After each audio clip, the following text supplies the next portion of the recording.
Buenas tardes entonces, amados hermanos. Gracias por estar con nosotros aquí en esta tarde para poder compartir un poquito más acerca de los atributos de Dios, que es lo que estamos estudiando. Dentro, eso está dentro de del estudio de la teología propiamente dicha. O sea, estamos hablando de la doctrina de Dios y ya hemos visto su revelación, hemos visto sus nombres, hemos visto también cómo se ha revelado a través de Jesucristo, hemos analizado también los atributos incomunicables de Dios y ahora estamos con los atributos comunicables, de los cuales hoy vamos a estar estudiando la justicia de Dios. Créame que este es uno de los estudios que me costó un poco más, no porque no haya información, sino al contrario, es porque resumir toda la información que existe de buena calidad, ¿verdad? En una clase de más o menos una hora y poco, entonces es muy difícil realmente, ¿no? Porque querríamos decir muchas más cosas al respecto de la justicia de Dios, pero es un poco difícil. Entonces hemos tentado ser bastante sucintos, pero al mismo tiempo ser precisos, que son dos cosas que no, como que no concuerdan, ¿no? Ser sucinto y preciso es un poco difícil. Entonces a veces se necesitan explicaciones para que uno pueda comprender todo lo que significa, ¿verdad? En este caso, la justicia de Dios. Pero vamos a ver, entonces, si Dios quiere, con la ayuda de Dios, vamos a nosotros aprender más un poco sobre la justicia de Dios. ¿Ok? La definición más básica de la justicia es que la justicia es la estricta adhesión a la ley. Esa puede ser la definición más sucinta que se puede. La justicia es la estricta adhesión a la ley. Para los hombres esto presupone que hay una ley a la cual los hombres deben sujetarse. Eso en relación a los hombres. Pero como nosotros estamos estudiando la justicia de Dios, entonces en lo que se refiere a Dios, algunas personas piensan que no podemos hablar bien sobre la justicia de Dios una vez que no hay una ley a la cual Dios esté sujeto, ¿verdad? Pero aunque no hay una ley que esté por encima de Dios y a la cual Él tenga que sujetarse, ciertamente existe una ley que está en la naturaleza esencial de Dios y que constituye un modelo más elevado al cual todas las otras leyes tienen que ser juzgadas, ¿verdad? Dios es infinitamente justo en sí mismo. La justicia de Dios es aquella perfección por medio de la cual Él se mantiene en contra de toda violación de su santidad. A esa rectitud es la que más particularmente se le aplica el término de justicia. Entonces Dios es santo y cualquier violación a esa santidad requiere inmediatamente de la justicia de Dios, ¿verdad? Esta justicia inherente al ser de Dios es la base natural de su justicia revelada al tratar con sus criaturas, y esta es llamada la justicia de Dios, así la llamamos, porque es la manera como Dios se revela a nosotros su justicia, ¿verdad? Primera de Juan 2:29 dice, si sabéis que Él es justo, sabed también que todo el que hace justicia es nacido de Él. Primera de Juan, capítulo 2, versículo 29. ¿Okay? La palabra justicia aparece 370 veces en las Escrituras y la palabra justo aparece 221 veces en la Biblia. Entonces, por lo que podemos ver, la palabra justicia es una palabra importante, es un tema importante tanto en el Antiguo como en el Nuevo Testamento. Es un concepto erróneo creer que la justicia de Dios es algo que corresponde solo al tiempo pasado, ¿no?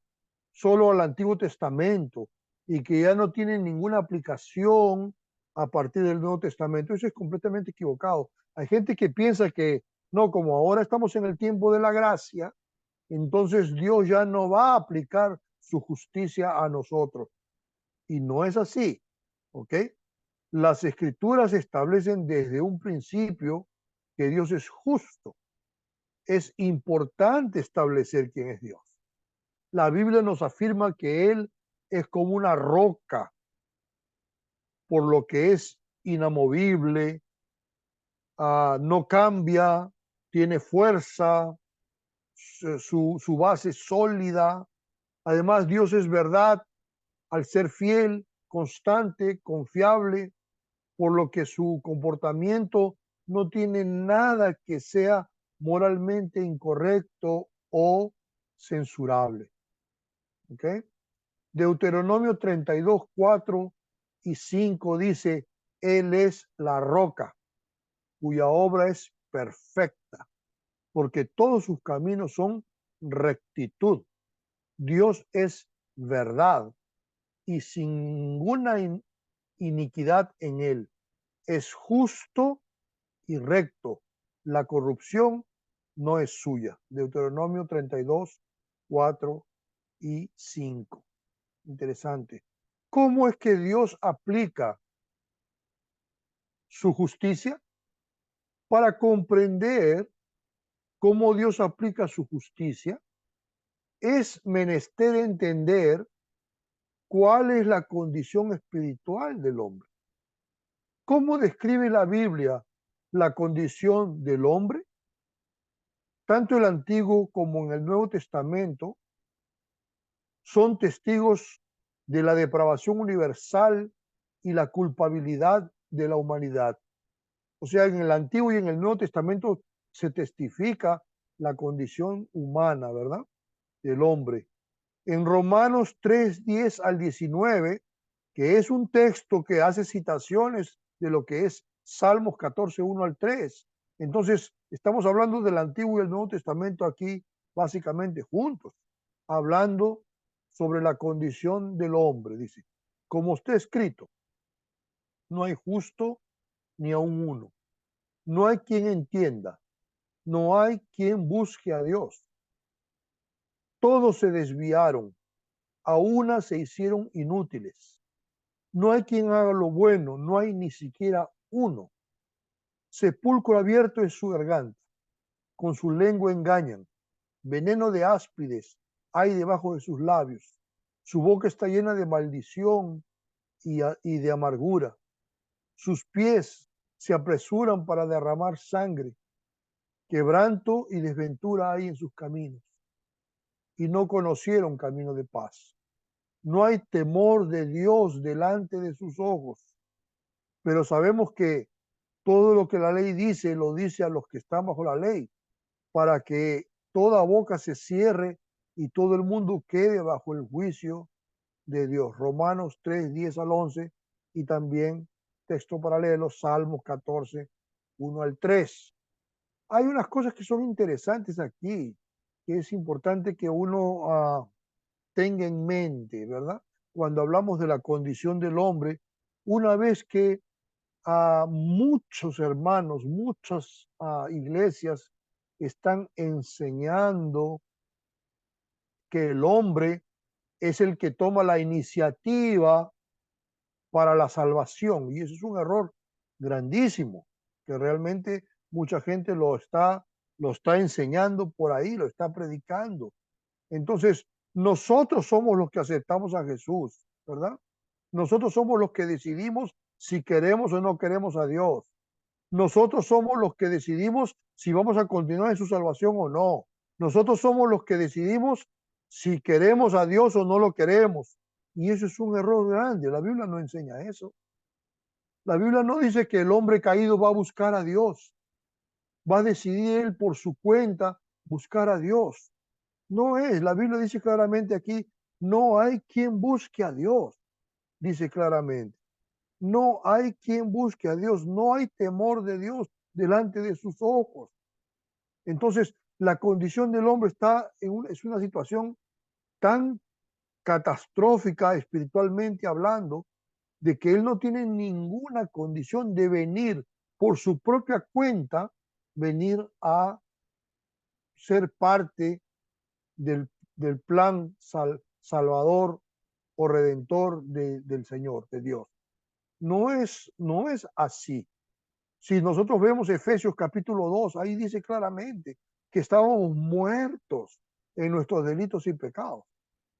Dice claramente que nosotros vivíamos según las corrientes del mundo. No hacíamos lo que nosotros queríamos. Hacíamos lo que las corrientes del mundo querían. Vivíamos de acuerdo al príncipe de la potestad, el espíritu que habita en los hijos de desobediencia. Bien clara en la Biblia. O sea, estábamos viviendo a merced de todo, menos de nosotros mismos, ¿verdad? Nosotros no teníamos esta capacidad de decir un día, de despertarnos y decir, oh, hoy quiero a Dios y voy a aceptar a Dios. No, no es así. No hay quien busque a Dios. Todos se desviaron, a una se hicieron inútiles, es lo que dice la palabra de Dios. No hay cómo. Entonces, no somos nosotros, si Dios no hubiera intervenido primero, eligiéndonos, predestinando nuestras vidas para que tengamos un futuro con Él. Si Dios no hubiera regenerado nuestras vidas para que ahora con una mente nueva podamos entender el mensaje de la palabra de Dios y responder positivamente a ese mensaje. Sin ese proceso de Dios, no hubiéramos conseguido nosotros venir a Cristo. Si Dios no hubiera intervenido primero, no hubiéramos podido nosotros venir al Señor. Jesús lo enseñó eso en Juan capítulo 6. Nadie puede venir a mí si el Padre que me envió no le trajere. ¿Eh? Entonces, no podemos venir por nuestra propia cuenta. No fue una idea nuestra, una buena idea que se nos ocurrió. No fue un deseo propio que nosotros que decidimos que ahora queremos a Dios y lo buscamos. No fue así. Dios trabajó en nuestras vidas, regenerándonos para que tengamos condiciones de entender el mensaje, el llamado que lo hace a través de la predicación de la palabra. Entonces, ahora que recibimos el llamado, ya tenemos condiciones de entender, entonces lo aceptamos, entendemos y reconocemos que Jesucristo es nuestro Señor y Salvador. Pero la obra fue desde el comienzo iniciada por Dios para nuestra salvación. Esto es importante. Por eso dice, no es por obras para que nadie se gloríe. O sea, no es cosa de nosotros. La salvación no es por una cuestión humana que tengamos nosotros opciones de decir si queremos a Dios o no. No es decisión nuestra realmente. La es después que Dios ya nos regeneró y nos preparó espiritualmente para poder nosotros decir sí. Entonces ahora sí decimos sí y entonces tenemos a Jesús. Entonces, como nosotros los hombres somos siempre, queremos tener el control de todo eso, es una idiosincrasia de la creación, parece, porque todos los hombres, desde Adán, ¿verdad? Que que hemos querido nosotros cuando la serpiente le dijo a Eva, no, van a ser ustedes como Dios. Entonces ahora sí que ella agarró el fruto prohibido, ¿verdad? Porque claro, tenemos esa manera, mucho más nosotros que nacimos con una naturaleza pecaminosa y que nuestro deseo es constantemente malo, realmente, hasta que somos regenerados y entendemos el mensaje de salvación y recibimos a Jesucristo como el Señor y Salvador de nuestras vidas. Entonces, esto es muy importante. Dios es santo, ¿ok? Su santidad exige una acción inmediata de su justicia cuando una de sus criaturas no actúa en conformidad a esa santidad. Eso es justicia. Los hombres deben temblar delante de la santidad de Dios y delante de las consecuencias de sus malos actos. Hace horas atrás, estaba escuchando a un pastor, Isaías Grauman, él enseñando exactamente sobre eso, ¿verdad? Que es las consecuencias que hay de no entender la salvación del Señor, de no querer la salvación del Señor en este sentido, ¿verdad? Porque aquellos que, aquellos que no están sujetos a la salvación del Señor van a pasar por la justicia de Dios, ¿verdad? También. Y entonces eso significa que van a ser juzgados por sus pecados y condenados por sus pecados. Y no es un juego. El día del Señor viene y es grande y temible, dice la palabra de Dios. Grande y temible. Entonces hay que tener cuidado con eso. ¿Okay? Dios es santo y su santidad exige una acción inmediata de su justicia delante del pecado. ¿Ok? Dios dará el pago al hombre pecador como el gran juez justo que es. El pecado tiene consecuencias terribles y claramente nos dice la Biblia que se debe de tener miedo, temor, ya que será terrible el recibir la justicia de Dios. Un maestro de la palabra y de teología decía también otra vez que estaba escuchando, enseñaba algo interesante, que él decía que nosotros no solamente somos salvos, no solamente somos salvos del pecado ni de la condenación, sino que somos salvos de la ira de Dios. O sea, somos salvos de Dios también, salvos de la ira de Dios. No vamos a recibir más la ira de Dios, que es lo peor que puede acontecer. ¿Se entiende? Porque Dios es tremendo, es terrible. La Biblia lo dice claramente. No temáis a aquel que mata el cuerpo, mas teméis a aquel que puede poner el alma y el cuerpo en el infierno. Eso es lo que dice el Señor Jesús, ¿verdad? Entonces hay que tener cuidado, ¿ok? Pues conocemos al que dijo, dice Hebreos 10, 30 y 31. Pues conocemos al que dijo, mía es la venganza, yo daré el pago, dice el Señor. Y otra vez, el Señor juzgará a su pueblo. Horrenda cosa es caer en manos del Dios vivo. Hebreos 10, 30, 31. Horrenda cosa es caer en manos del Dios vivo. Imagínese usted cómo está la cosa.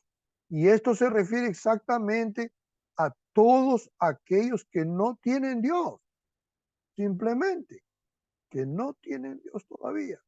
La justicia de Dios implica que el hombre está expuesto a ser juzgado, que nada quedará oculto que no sea revelado y que a pesar de que en esta tierra alguien piense que burló la justicia humana, no podrá burlar la justicia divina. Porque dice Lucas 8, 17, dice, porque nada hay oculto que no haya de ser manifestado, ni escondido que no haya de ser conocido. y de salir a la luz. ¿Mm? Tremendo, ¿no? Entonces, Dios va a juzgar el pecado. Y no se trata de que Él va a juzgar el pecado. El pecador es el que va a ir para el infierno. ¿Se dan cuenta? Dios no manda el pecado al infierno. Dios manda el pecador al infierno. ¿Se dan cuenta? Entonces hay que tener cuidado con eso para que hablemos la palabra de Dios con aquellos que no conocen a Cristo, porque estos están condenados simplemente actualmente ya están condenados, porque todos somos pecadores, ¿verdad? Cuando todos pecaron, están destituidos de la gloria de Dios. Entonces, todos son pecadores, solamente que de entre esos pecadores, entonces, los que ya estamos salvos somos nosotros. Gracias a Dios, pero todavía hay bastante gente que necesita escuchar el llamado de Dios a través del mensaje del Evangelio. La justicia de Dios es aplicada a favor de aquellos que fuimos en su misericordia, escogidos y salvos. Esto no significa que Dios decidió no aplicar su justicia sobre nosotros, sino que, y presten atención a esto, la justicia de Cristo fue imputada y admitida en nuestra cuenta, recibiendo los beneficios de ella como si nosotros mismos la hubiéramos realizado. Y así se nos ha dado el derecho a la vida eterna como recompensa a esta justicia. ¿Se dan cuenta? La justicia ha sido imputada. ¿Por qué? Porque Jesucristo vino exactamente para eso, para poder pagar los pecados que nosotros, la culpa de los pecados que nosotros habíamos cometido. ¿Eh? Y eso es lo que dice, hace rato estaba yo viendo un texto, hace rato estaba yo viendo un texto en Colosenses, que me gustaría yo compartir también con ustedes.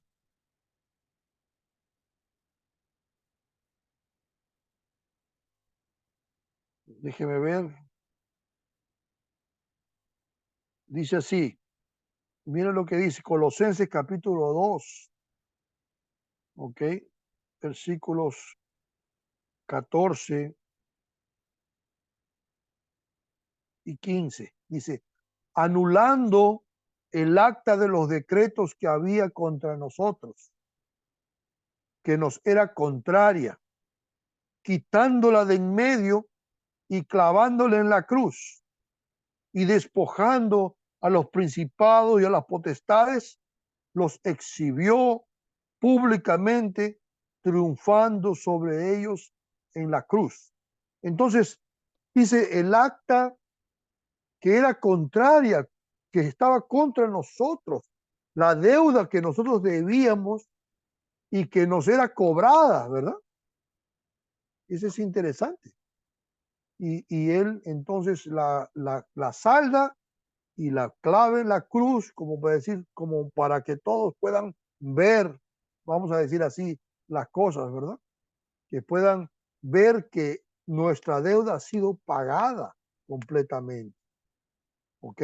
Completamente. Y así, como dice, expone a los principados y potestades. ¿Por qué los expone? Para que ellos no nos cobren a nosotros más. El diablo no nos puede cobrar a nosotros deudas. El enemigo no puede más cobrarnos a nosotros lo que hayamos hecho porque la deuda fue pagada.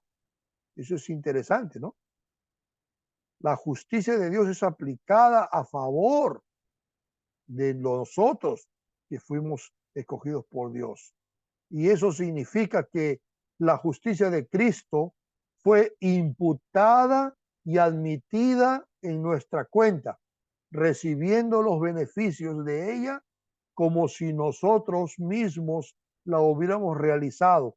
Y así se nos ha dado el derecho a la vida eterna como recompensa de esa justicia, que no fuimos nosotros que la aplicamos, sino que Cristo vicariamente, o sea, en nuestro lugar, por nosotros, lo hizo. Interesante. Segundo de Corintios 5:21 dice, al que no conoció pecado, por nosotros lo hizo pecado, para que nosotros fuésemos hechos justicia de Dios en él. Aleluya. Segundo de Corintios 5:21. Tremendo, ¿verdad? La obra de Cristo es algo tremenda en nuestro favor. El autor de la epístola a los hebreos, explicando esto y utilizando la figura de los sacrificios, de los pecados que eran realizados por el pueblo judío en el Antiguo Testamento. Acuérdense que antiguamente cuando había pecado, venía el pecador con un animal y ponía las manos sobre el animal y transmitía sus pecados a ese animal, y luego el animal era sacrificado y llevaba la culpa del pecador, ¿verdad? Eso también lo hacía el sacerdote con los machos cabríos y todo eso, él lo hacía, y por el pueblo también se hacía un sacrificio por el pueblo para que ese animal que iba a morir llevara todos los pecados de todas las personas del pueblo de Israel. ¿Ves? Pero entonces ahora eso es aplicado a Cristo de una forma fabulosa por el autor a los hebreos. Dice así, porque la ley, teniendo la sombra de los bienes venideros, o sea, los que son ahora, no la imagen misma de las cosas, la ley nunca puede, por los mismos sacrificios que se ofrecen continuamente cada año, hacer perfectos a los que se acercan. De otra manera, cesarían de ofrecerse, pues los que tributan este culto, limpios una vez, no tendrían ya más conciencia de pecado. Pero en estos sacrificios cada año se hace memoria de los pecados, porque la sangre de los toros y de los machos cabríos no puede quitar los pecados. Por lo cual, entrando en el mundo, dice, sacrificio y ofrenda no quisiste, mas me preparaste cuerpo. Holocausto y expiación por el pecado no te agradaron. Entonces dije, he aquí que vengo, oh Dios, para hacer tu voluntad. ¿Eh? Jesucristo cumpliendo toda la voluntad de Dios, siendo obediente completamente para expiarnos a nosotros. Eso es lo que quiere decir. He aquí vengo, oh Dios, para hacer tu voluntad. Como el rollo del libro está escrito de mí, diciendo, primero sacrificio y ofrenda y holocausto y expiaciones por el pecado, no quisiste, ni te agradaron, las cuales cosas se ofrecen según la ley. Y diciendo luego, he aquí vengo, oh Dios, para hacer tu voluntad. Quita lo primero para establecer esto último. En esa voluntad somos santificados mediante la ofrenda del cuerpo de Jesucristo, hecha una vez para siempre. Y ciertamente todo sacerdote está día tras día ministrando y ofreciendo muchas veces los mismos sacrificios que nunca pueden quitar los pecados.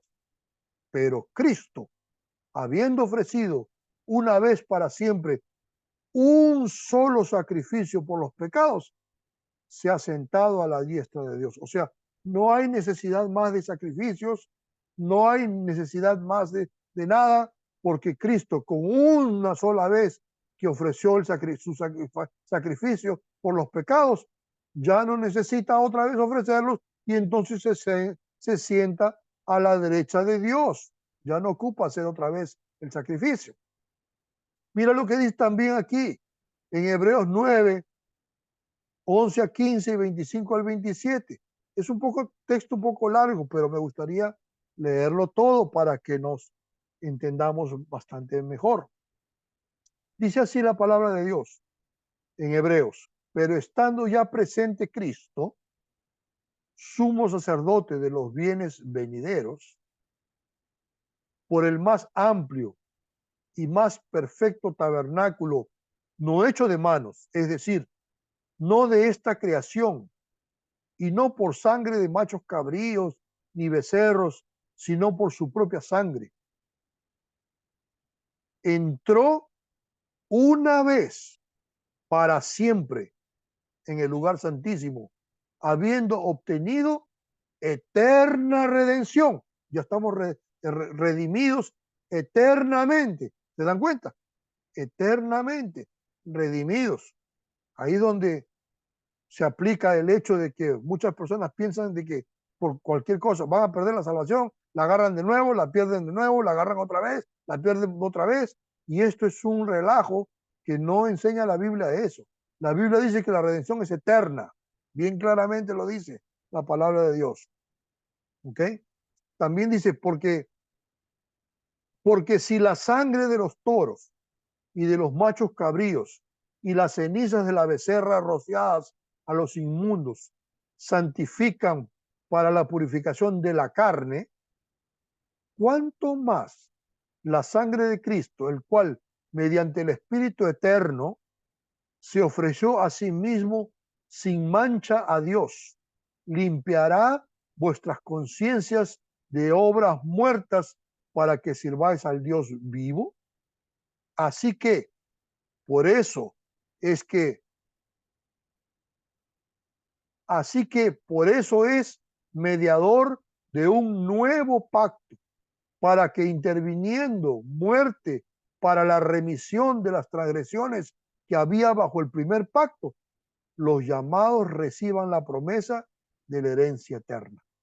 Porque no entró Cristo en el santuario hecho de manos, figura del verdadero, sino en el cielo mismo, para presentarse ahora por nosotros ante Dios, y no para ofrecer muchas veces, como entra el sumo sacerdote en el lugar santísimo cada año con sangre ajena. De otra manera, le hubiera sido necesario padecer muchas veces desde el principio del mundo. Pero ahora, en la consumación de los siglos, se presentó una vez para siempre por el sacrificio de sí mismo para quitar de en medio el pecado.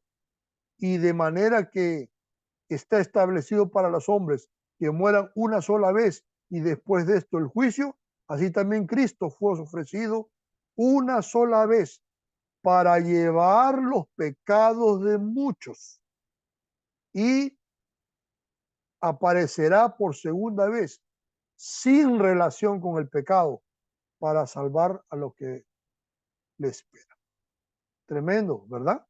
Entonces, ¿qué nos enseña esta palabra, este libro de Hebreos? Nos enseña que el sacrificio de Cristo fue una sola vez y suficiente, y único y suficiente sacrificio por los pecados. Entonces no tenemos que estar volviendo otra vez como los sacerdotes que venían o los pecadores que venían con sus animales otra vez y otra vez y otra vez, pensando que perdemos la salvación y la agarramos otra vez y la perdemos de nuevo y la agarramos otra vez, y hay que estar viniendo y viniendo y viniendo otra vez. Y no es así como enseña la Biblia. La Biblia dice que es una sola vez y para siempre, y eterna salvación para todos nosotros.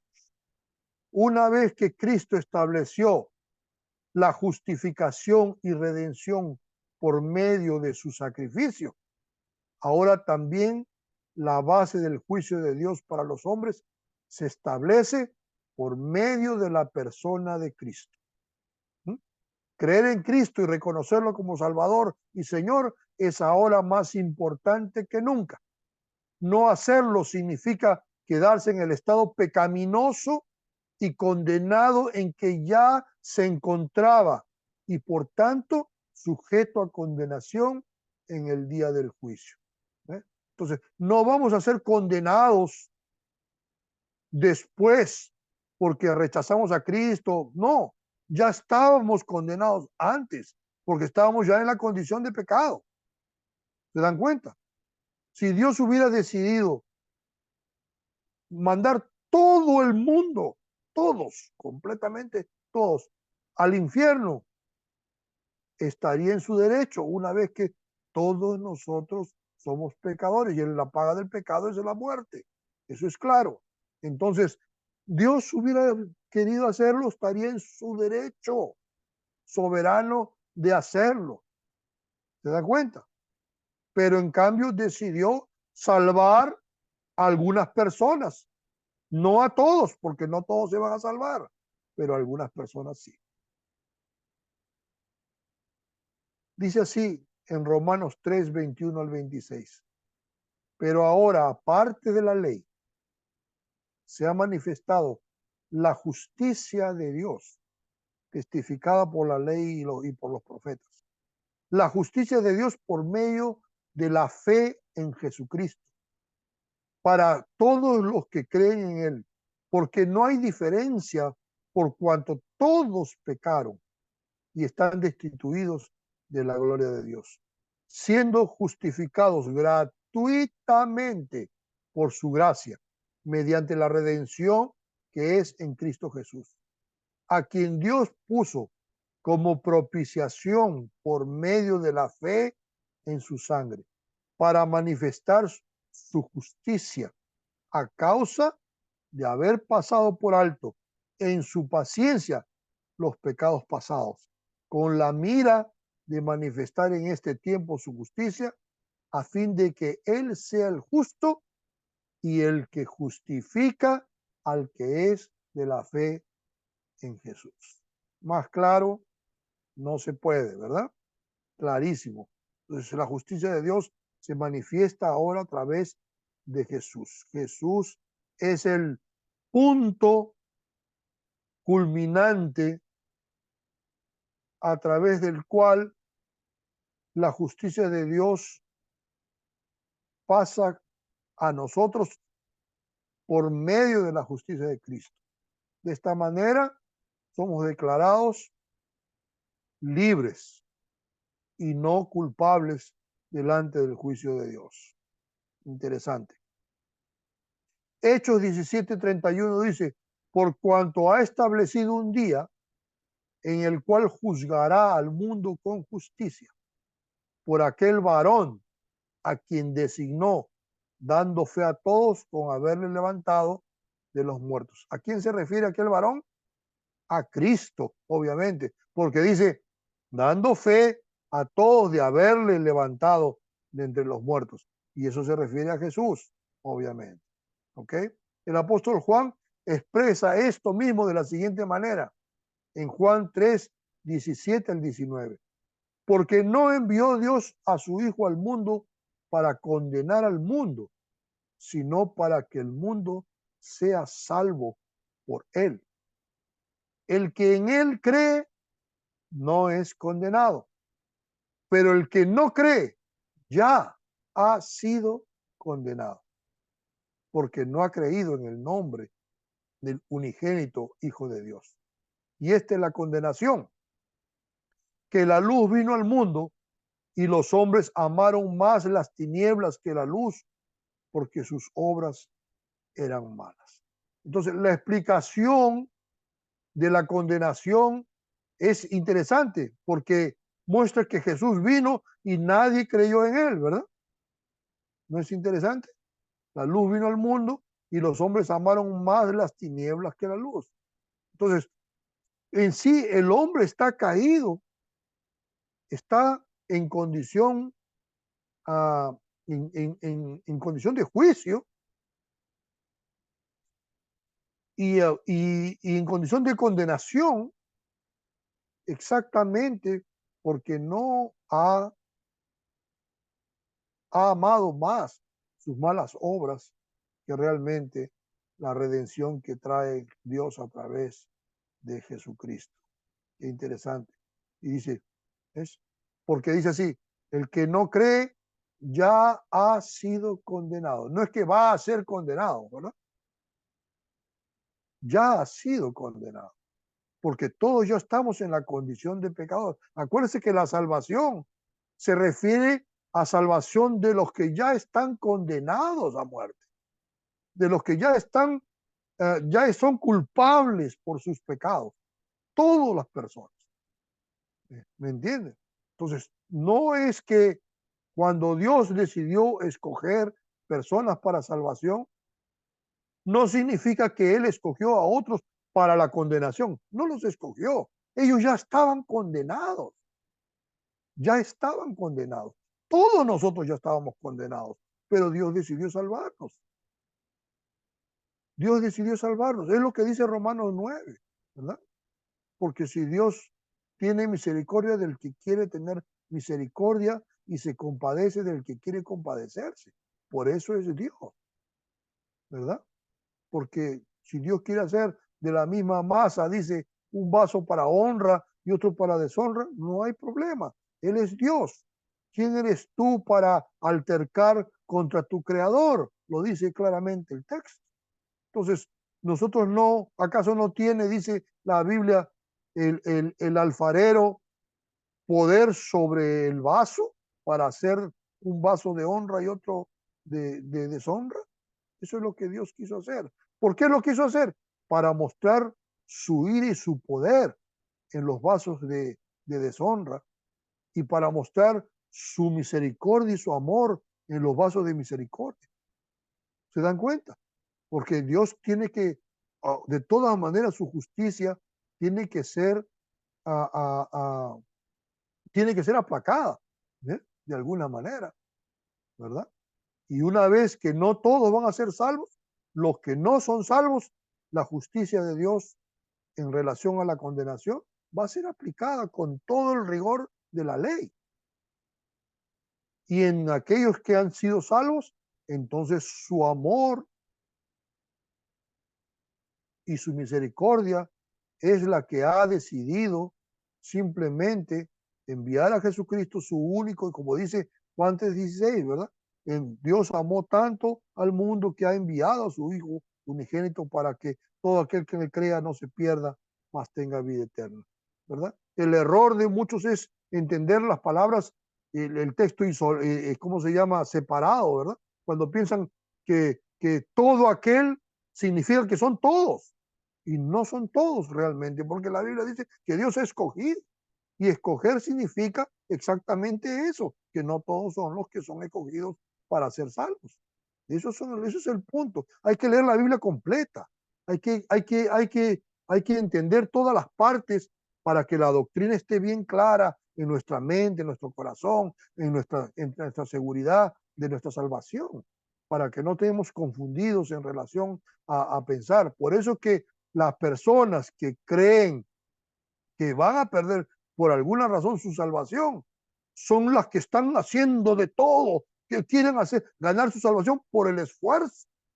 Eso es lo que están haciendo, ganando su salvación por el esfuerzo, porque piensan que pueden perder su salvación. Entonces están corriendo y haciendo. En cambio, las personas que entienden y reconocen que son salvos por gracia nomás, como un favor inmerecido, porque eso es gracia.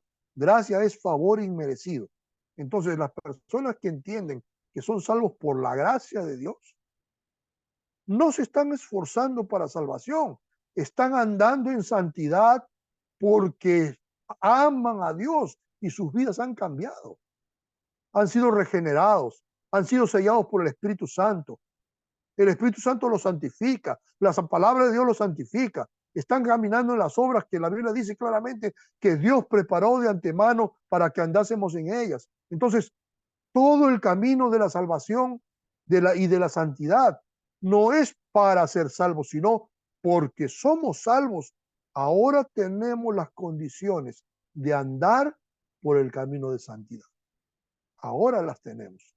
Antes no las teníamos. Por más esfuerzo que hagamos, y todos aquellos que se están esforzando siempre andan frustrados, porque díganme ustedes si pueden andar en santidad todo el tiempo, las 24 horas o 7 días de la semana, 30 días del mes y 365 días del año. ¿Alguien anda en santidad todo el tiempo? Entonces, ¿qué pasa? pierdes tu salvación y después la ganas de nuevo. No, ¿verdad? No es así como funciona la salvación. La salvación es que Dios ya nos salvó por gracia, nada más que por gracia.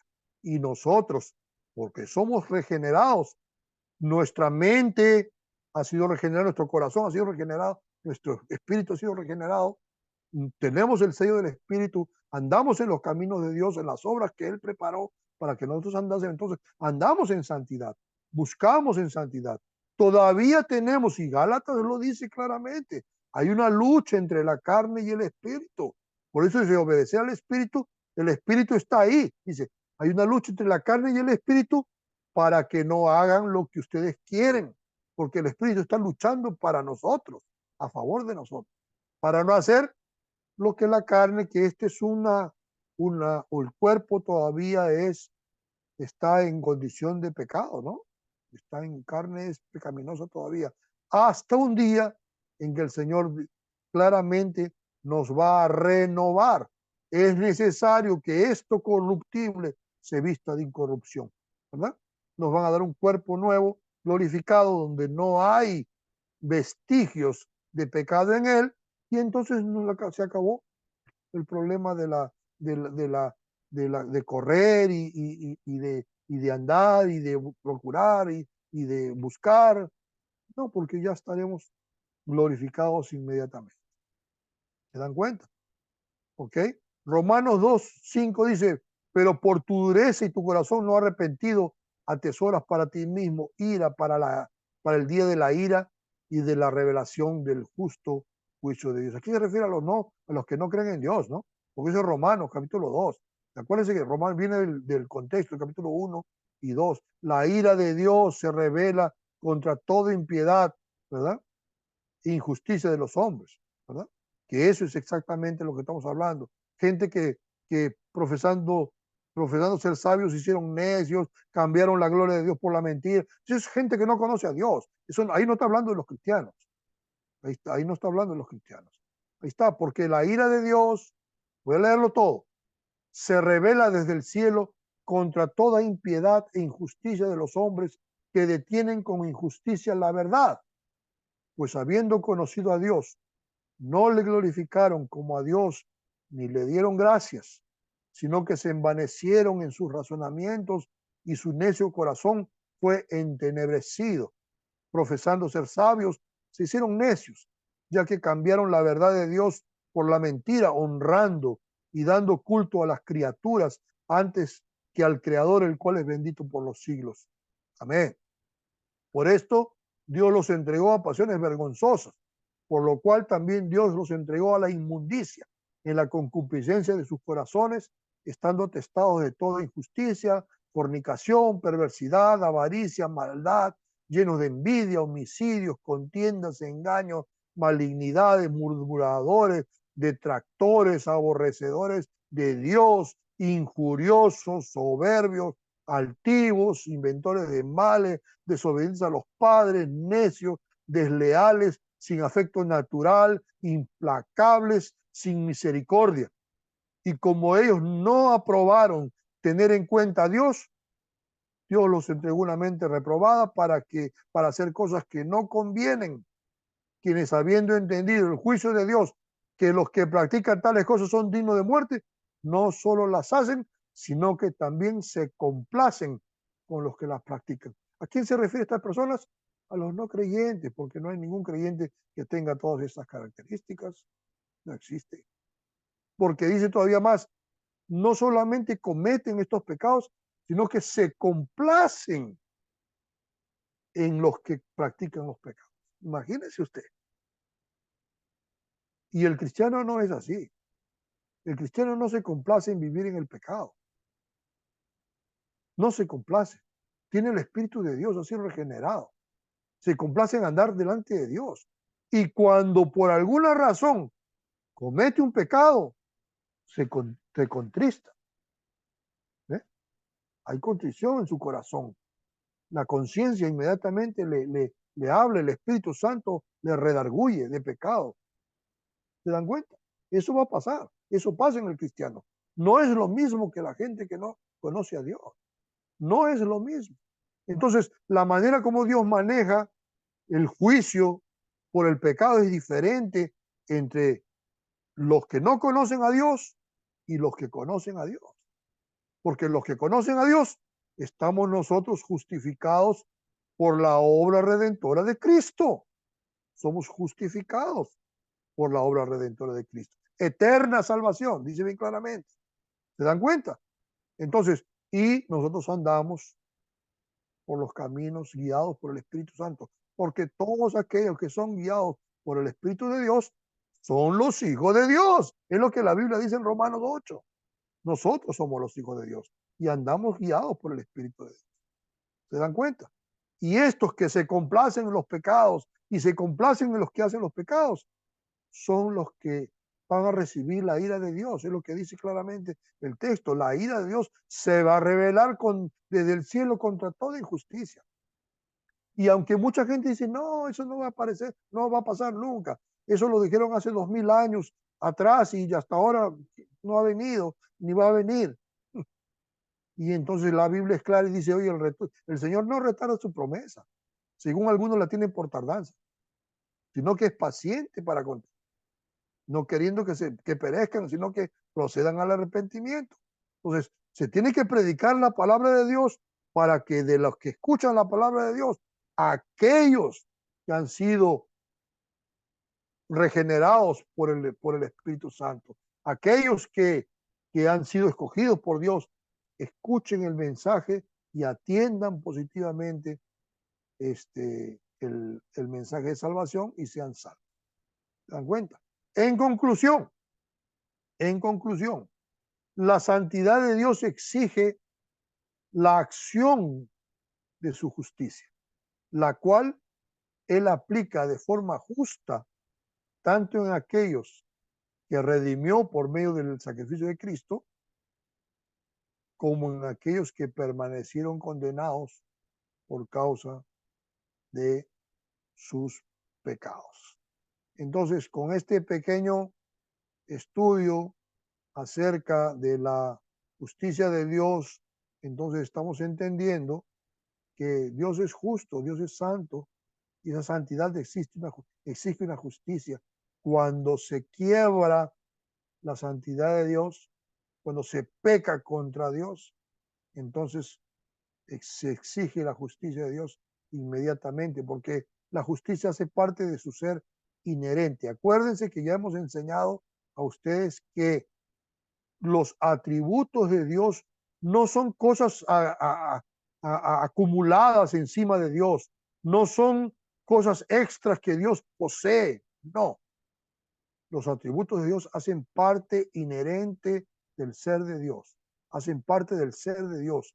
Entonces, así como Él es santo, también es justo. Así como Él es amor, también es justo. Él no es a veces justo y a veces santo y a veces amor. No es así. Él es todos sus atributos al mismo tiempo funcionando en todo su esplendor y en toda su gloria. Eso es muy importante que se entienda. Así, la santidad, cuando quebrada, inmediatamente la justicia de Dios va a actuar. ¿Se dan cuenta? La justicia de Dios va a actuar. Y cuando se trata de los que han sido escogidos, la misericordia de Dios va a actuar inmediatamente. ¿Se dan cuenta? Entonces, todo funciona dentro del plan redentor que Dios tiene para con nosotros. Y espero que este estudio les haya ayudado un poquito a comprender lo que significa la justicia de Dios.